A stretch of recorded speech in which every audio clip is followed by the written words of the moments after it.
If you've ever stood under a lighthouse at 2 in the morning, you know the feeling. The light hits you, and for a second you feel safe, like the ocean is a tame thing. But then the dark folds back in, and you remember who's really in charge out there. I've got 3 stories about that feeling. One from my cousin, who spent half his adult life riding Coast Guard cutters and fixing lonely structures nobody sees. One from a night during lockdown I wish I could rewind. And one from a Marine pro who hung up his boots after 3 decades because of something that happened on a rock that doesn't show up on maps. I can't prove any of them. I can only tell you how they were told to me, and how each of them ends with the same quiet warning. Some lights keep more than ships safe.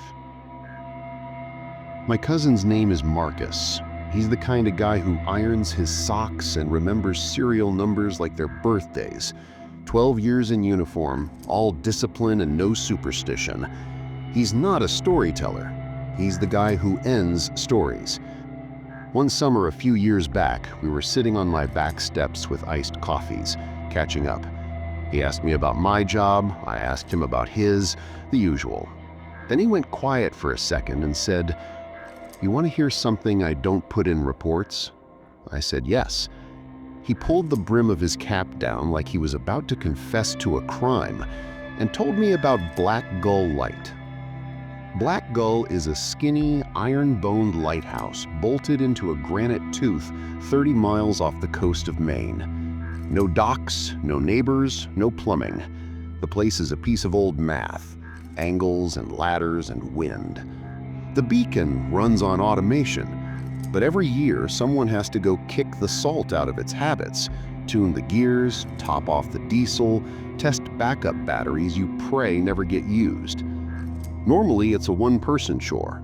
In the spring before Marcus went out, weird power dips started showing up in the logs, just enough to be annoying. So the scheduler doubled up and sent Marcus with another tech named Dom. 4 days, in and out. Nothing fancy.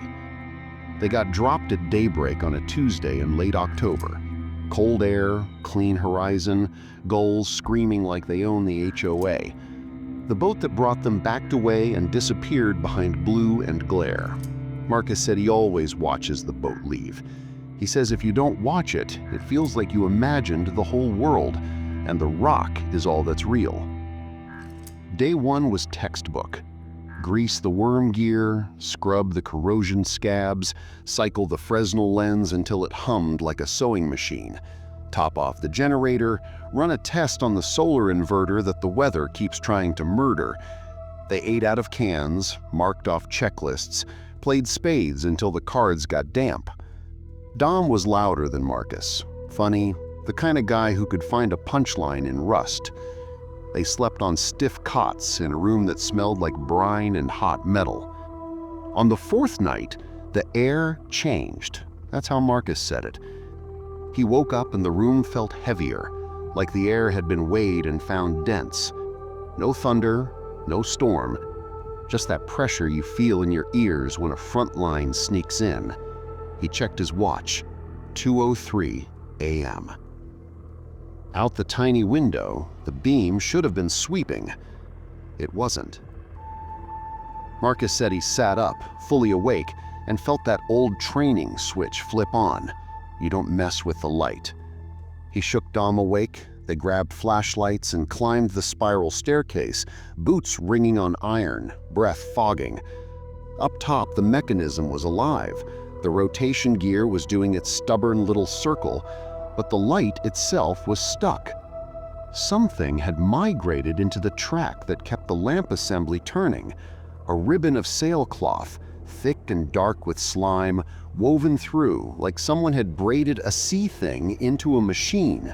It was soaked, flecked with tiny bits of shell, and it reeked like a dock rope that slept too many nights in the tide. They had the room locked. The hatches were bolted. There were no footprints on the stairs but theirs. Marcus said he stared at each other the way you do when a wrench is missing, but you never put it down. He took a knife and tweezers to the tangles, teased the cloth out of the track, wiped the rail with degreaser, and ran the motor, smooth as a hymn. They tossed the sailcloth onto the catwalk and watched the wind fling it out into the dark. They locked up and went back down.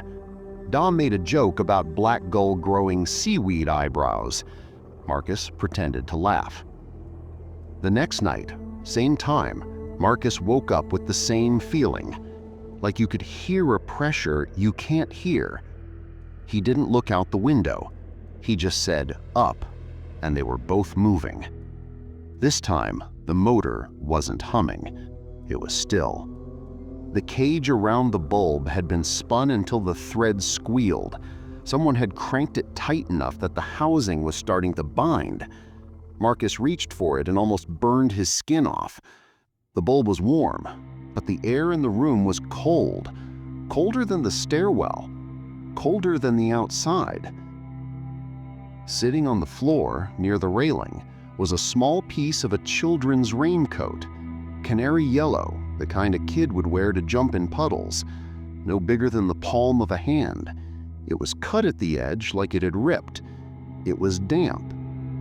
Little white barnacles dotted the hem, the way they dot docks nobody scrapes. Dom said, "We left this door locked." Marcus said nothing, because the door was still locked.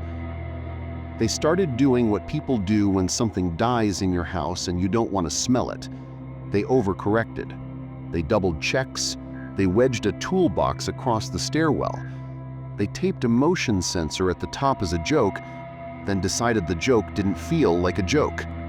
They sat up later. They went to bed with their boots on. Something got worse anyway. By day, the island was still an island. They hauled 5-gallon fuel cans like mules. They scraped corrosion flakes off steel like it was ice on a car. They checked solar panels that had been sandblasted by salt and sun. They pretended the night wasn't waiting. Dom talked less. Marcus stopped smiling. The wind gnawed at the seams. On night 7, they both heard it. Not wind moving the tower. Not the sporadic snapping noise steel makes when it flexes in cold.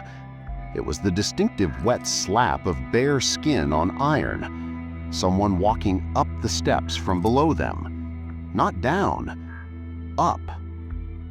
Marcus said he looked at Dom, and Dom looked like he was listening to a language in his head. Dom walked to the top of the stairwell and stood there, breathing. The steps stopped. The tower hummed like a refrigerator that's about to die.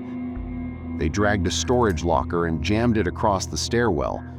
They slept with their backs against a door they'd locked and then zip-tied and then taped for good measure. Dom tapped his foot in his sleep like he was keeping time for someone else. On night 10, the light failed again.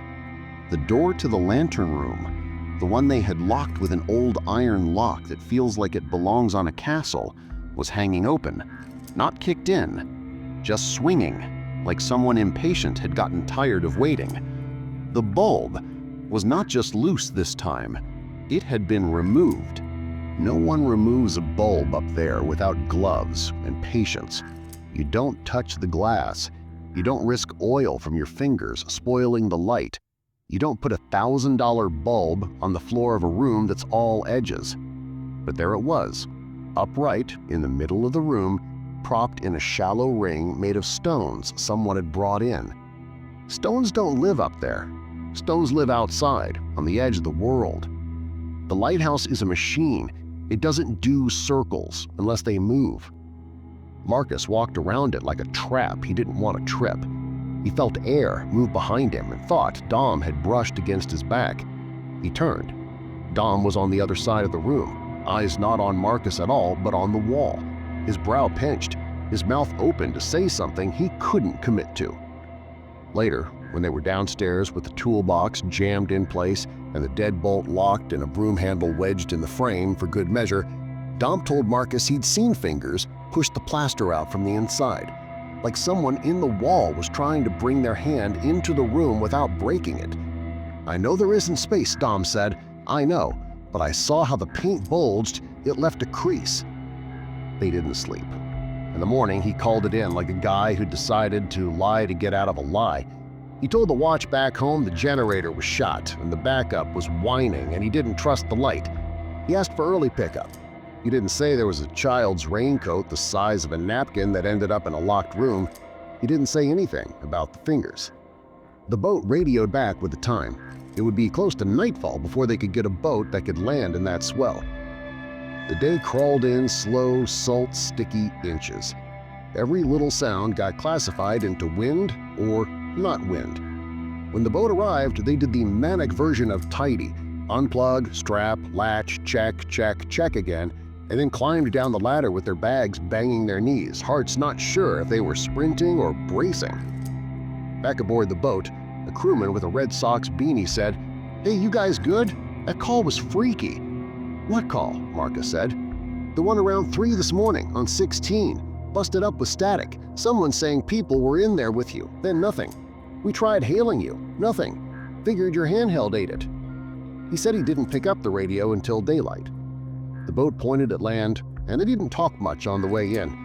Dom quit 3 months later, not in a storm of drama, just quietly, like a man who decides he'd rather work on smaller things. Marcus still does maintenance runs. He says yes to most places even when they're boring or hard or unpainted. He says no to Black Gull. No paperwork ever asks him why, so he never has to say. I wish that was the end of my lighthouse mess, but I've got my own night I hate thinking about. It was peak lockdown. Weeknights felt like Sundays that never ended. The only places I went were Netflix seasons and the grocery store. I was doom scrolling and stress snacking and, like everybody, making stupid little bargains with myself about what counted as outside. I matched with a girl named Lena. We've been following each other on social for a while in that quiet way you follow someone who lives near you and posts dogs and ocean photos and sarcasm. She lived like 5 minutes from me on Long Island. After a couple nights of trading memes and getting weirdly honest about nothing, we agreed to meet up in person. "Let's go look at water," she wrote. "There's no virus in tides." She was the type with chipped black nail polish and a laugh that hits you, then rolls off. She wore a denim jacket with a patch she'd stitched on herself. She liked places with fences because fences made her curious. We grabbed seltzers at the gas station because bars were closed, parents' houses were off limits, and the moon had been doing a good job lately. She climbed in my passenger seat like it was a getaway car and said, "Drive me to Eastwatch." Eastwatch Bluff isn't the official name. It's what her friends call that last sharp bite of land at the far east end where the water looks bigger. There's an old lighthouse there.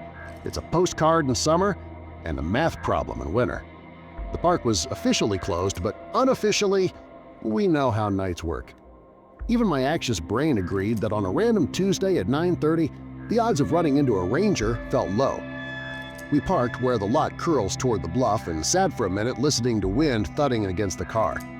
Lena grinned at me, like she was letting me in on a secret, and hopped out. There's a cliff walk behind the lighthouse, rocks laid out like giant steps by a careless god. At night, it's a game of ankles and courage. We clicked on our phone flashlights and followed each other, stepping sound to sound. The beam of the lighthouse swept over us every so often, slower than a heartbeat, and every time it went by, the darkness felt deliberate.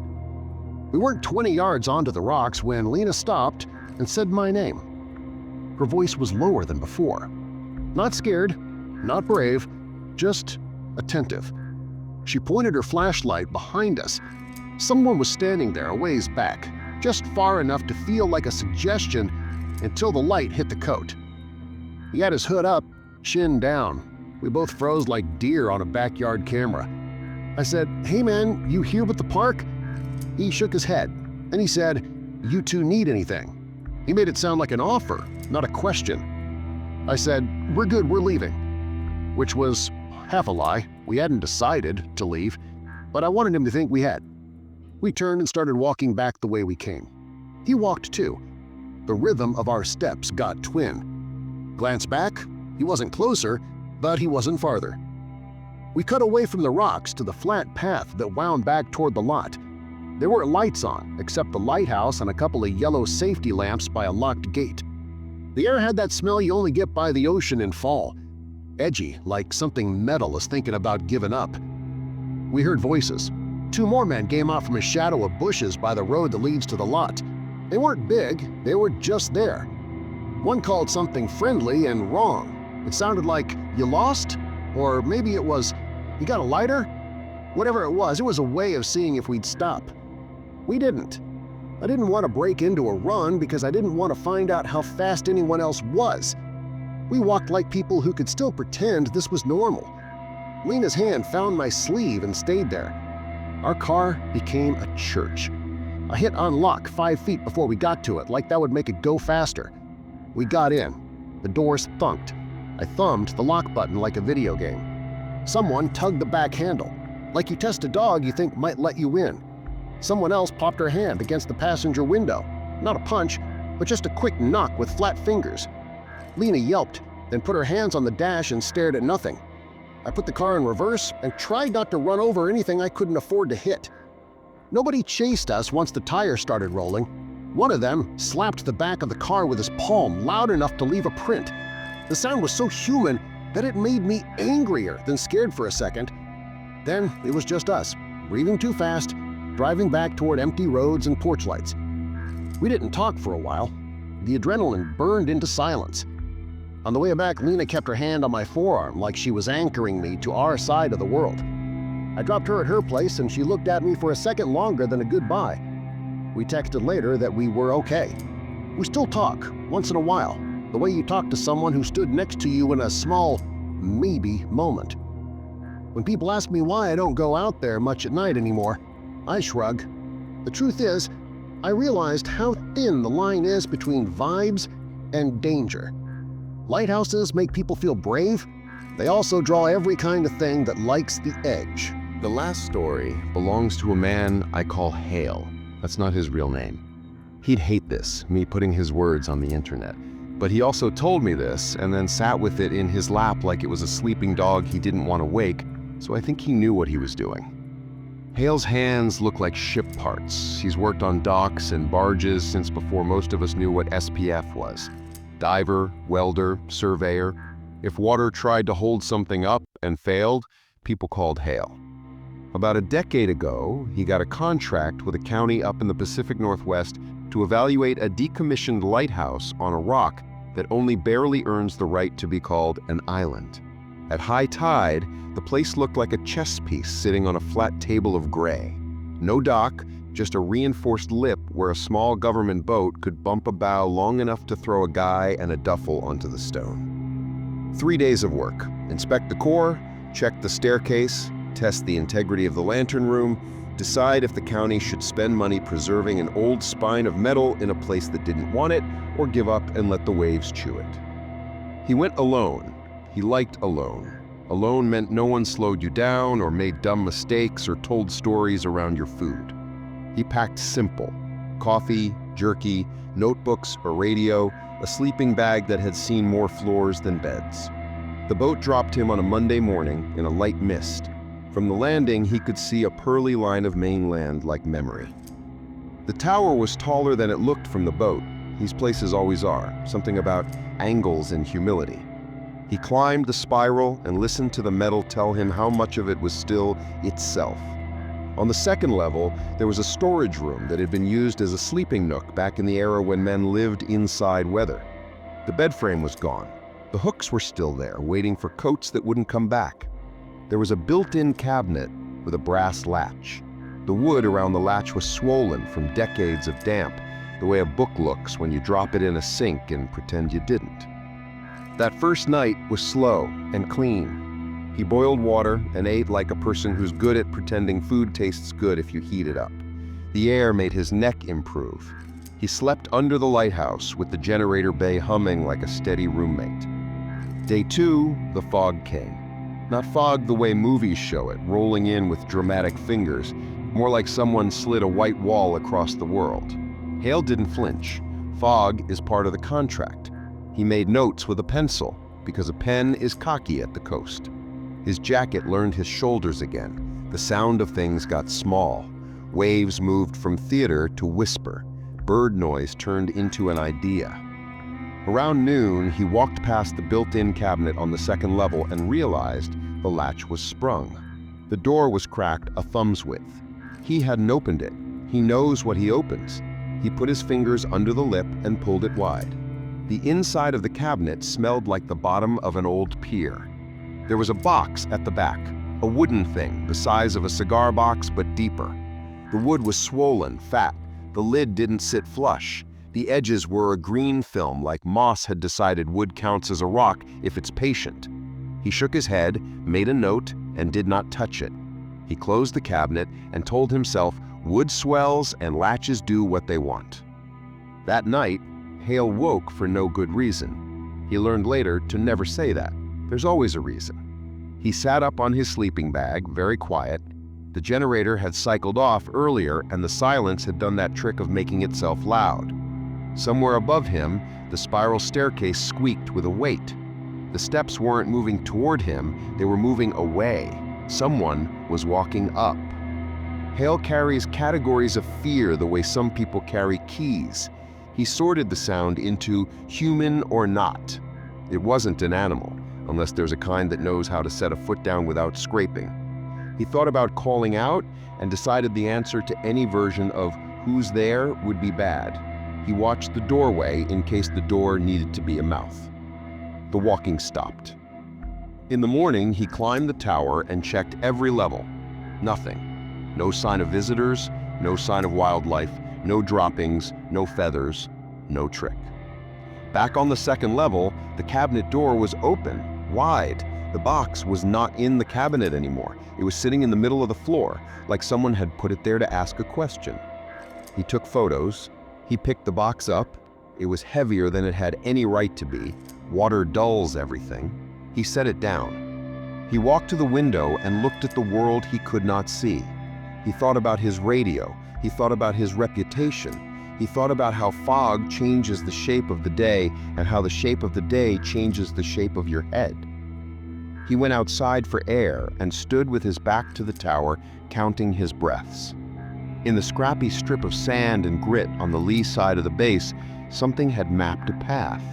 Not shoe treads, not boot prints. The prints looked like a child's foot pressed gently into mud. Small, neat, each toe present, each heel committed.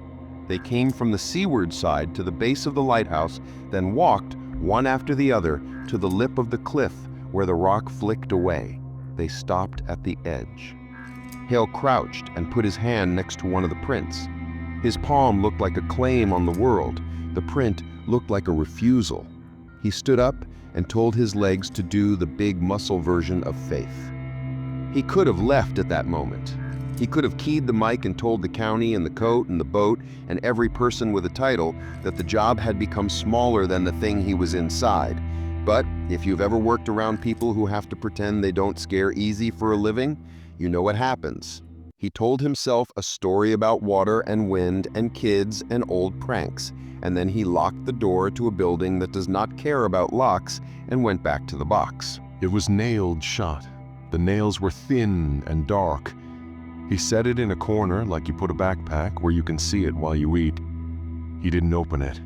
That night he lay down earlier and hoped to sleep straight through to morning. Hope is not a plan. Around 1 a.m, something hit the outside of the tower 3 times.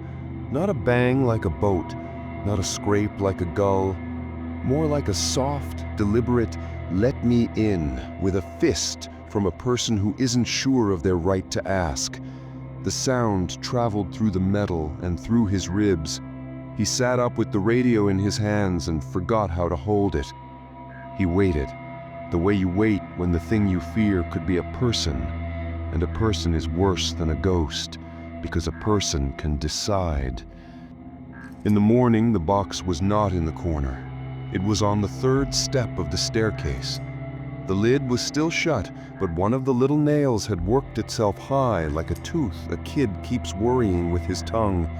The cabinet downstairs was open again, and a thin line of wet clung to the wood beneath it like the cabinet had cried. Hale radioed the county and told them he had a medical situation. He didn't. He knew better to say ghost, because ghost gets you jokes in daylight and nothing at midnight. He asked for pickup ASAP. They told him a boat would try to punch through if visibility improved. He put everything in his duffel with precision, like the world was watching. He carried the duffel to the landing and sat on it like a man ready to not look back. The fog had turned the horizon into a wall of milk. Time stopped being hours and became temperature. Seabirds sounded close but were not. The lighthouse behind him seemed to grow taller by doing nothing. Every once in a while he thought he heard whispering above the wind, the way a vent can steal voices inside a building and move them around.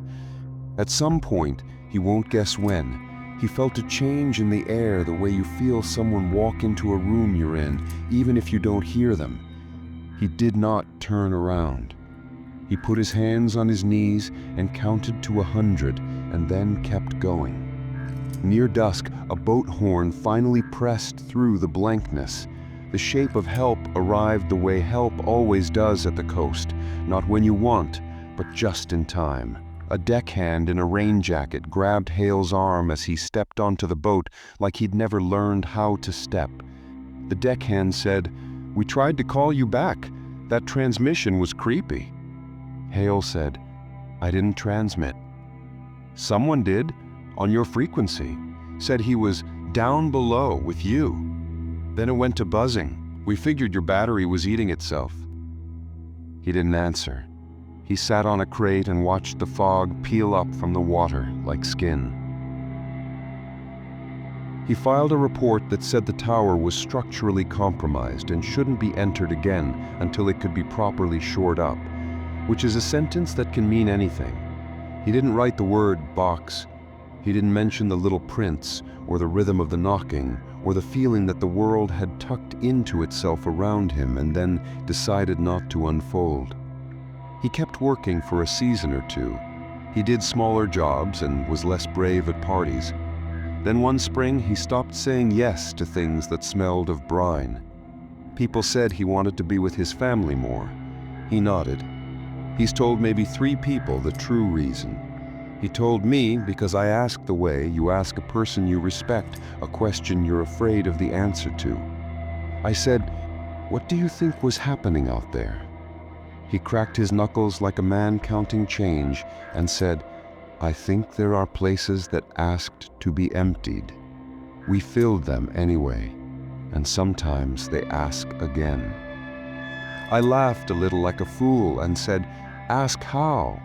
He looked at me the way you look at someone you love who won't listen to their own fear and said nothing. So that's my pile. If you came here for jump scares and answers, I'm sorry. All I have are a handful of nights and a beam that keeps swinging.